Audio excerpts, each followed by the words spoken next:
Hello and welcome. Today is the Feast of Christ the King. It's a feast that was initiated in 1925 and it marks the end of the liturgical year. We come soon to Advent and prepare for the coming of Christ in the darkness and silence of Christmas.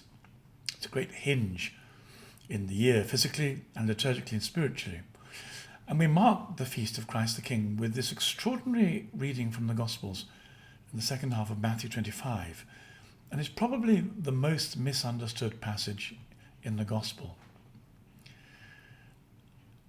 At the moment we have a civil war in the church, a war between, if you like, exclusion and inclusion, a war between universalism and believing in heaven and hell, a war between the sanctification of sexual identity and the salvation of the soul and purification of the soul.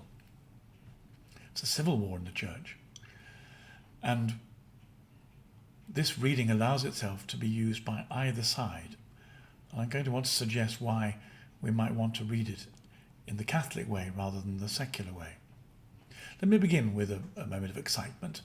It begins when I drunk myself to death when I was 19. I drank a litre of vodka and I have no capacity for alcohol. I had one of those classic near-death experiences, which many people have had. They're very well documented nowadays. I went to judgment. I was judged by this extraordinary thing that was not light, but what light emanated from, knew me completely. And some very strange things happened to me whilst I was waiting for judgment. And one in particular was that I had this sense that if I was sent to hell, I would have at least have the consolation of knowing there was justice in the universe. Now, this is a very strange thought for an agnostic 19-year-old, whether or not he's unconscious or whether he's left his body and has gone to some other dimension. I've no idea why I thought there might be a possibility of being sent to hell at the time. But the reason I mention it is because the very existence of heaven and hell are profoundly controversial today. The idea that some people might go to hell constitutes indeed, in the eyes of some secular agencies, a hate crime, particularly if you suggest that one group or another, or one activity or another, may make you more vulnerable. Hell is a contested notion. And throughout the history of Christian thought, there have been theologians who wanted to do away with it. But I don't think we can do away with it because it was so central to Jesus' teaching. This is a very stark teaching. On the last day, the King will come and gather the whole of humanity and divide them into sheep and goats. And the distinction will be those who fed the hungry, gave cups to the thirsty, clothed the naked, attended to the sick and those who are in prison. If they did so to the least of these my brethren, they did it to me. So who are the least of these my brethren? This was a passage that caused me a lot of trouble when I first arrived to train for the Anglican ministry at Anglican Theological College, their equivalent of seminary. Partly because mine was a fairly evangelical seminary. And the difficulty I had with this passage was not who are the least of these my brethren, but how on earth one managed to settle the salvation by works with Paul's doctrine of salvation by faith.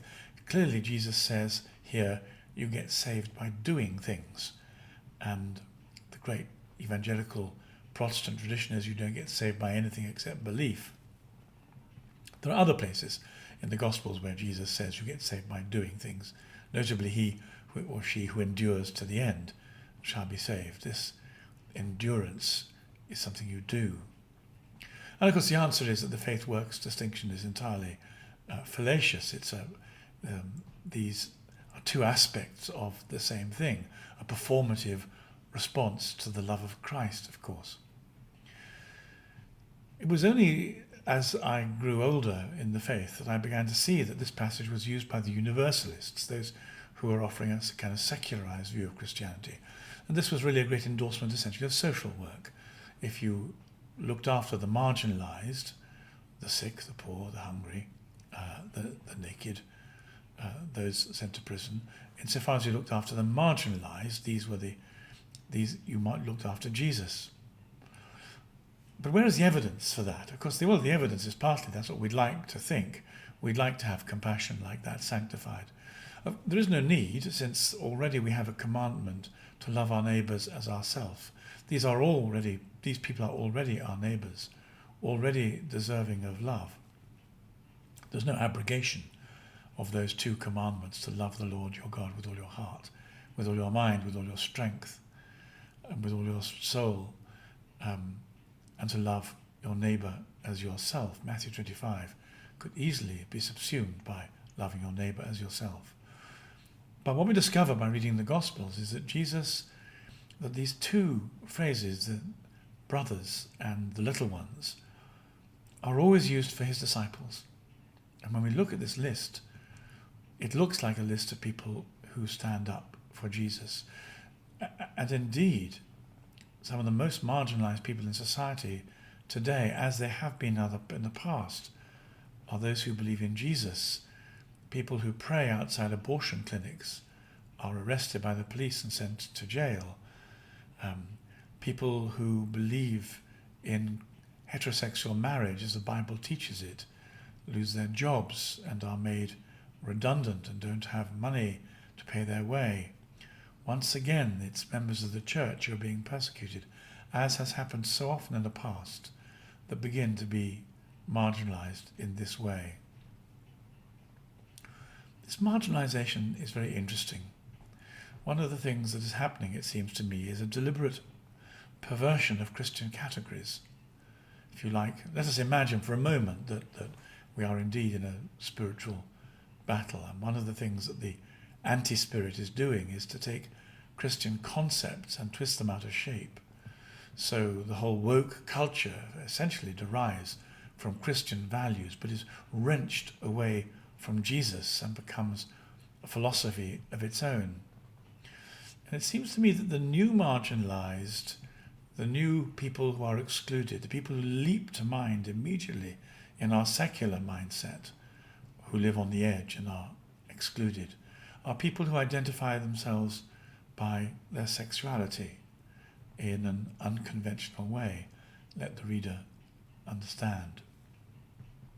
But actually, in this struggle between light and darkness, in the struggle between this world and the next, in the struggle between angels and the demons, between good and bad, the real marginalised are always the Christians.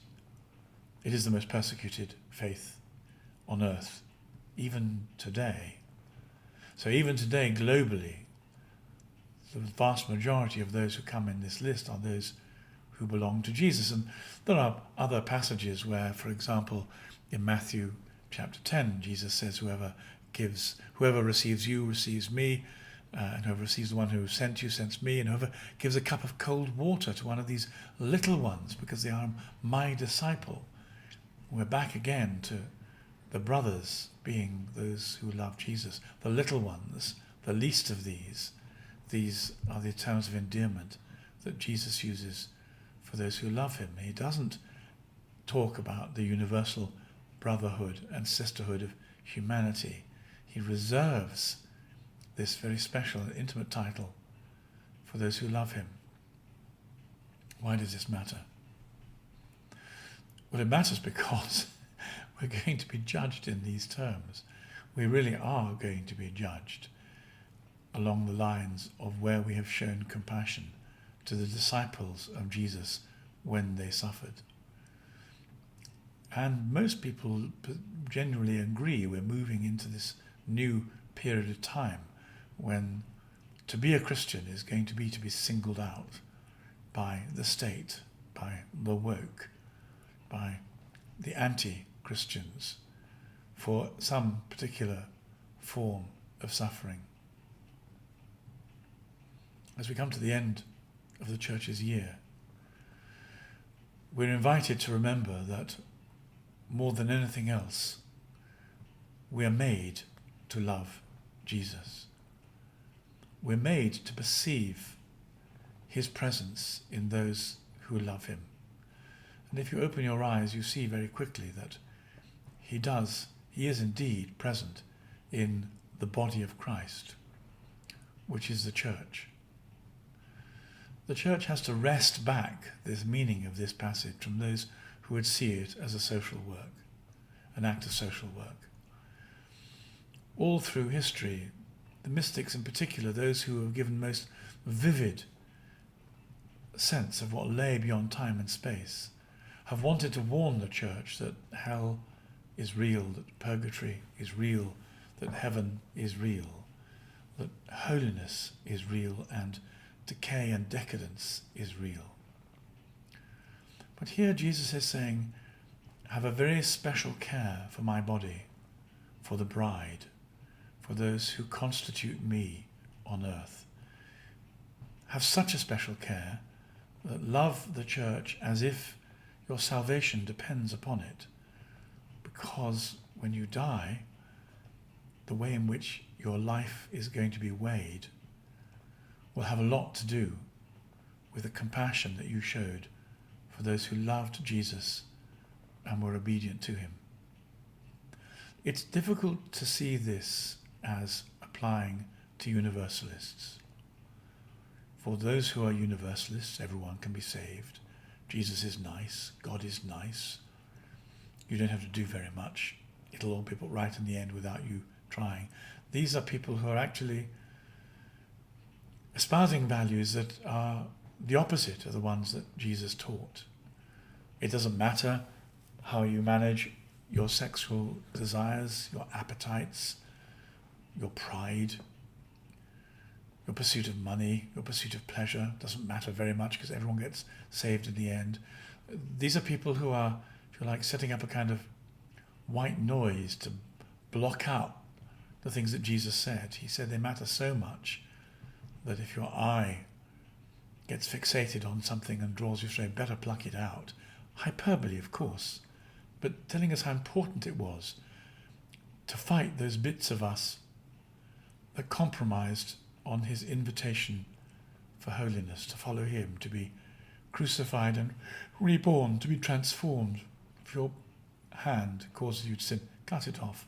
Better not to have a hand than to have your whole person thrown into hell. Jesus was very clear. The struggle for salvation is a vivid one, a difficult one. The road is broad and narrow that leads to hell, but the one to heaven, the road is broad and easy that leads to hell, but the one that leads to heaven, it's narrow and it's difficult, and few are those who find it. We are called to be those few.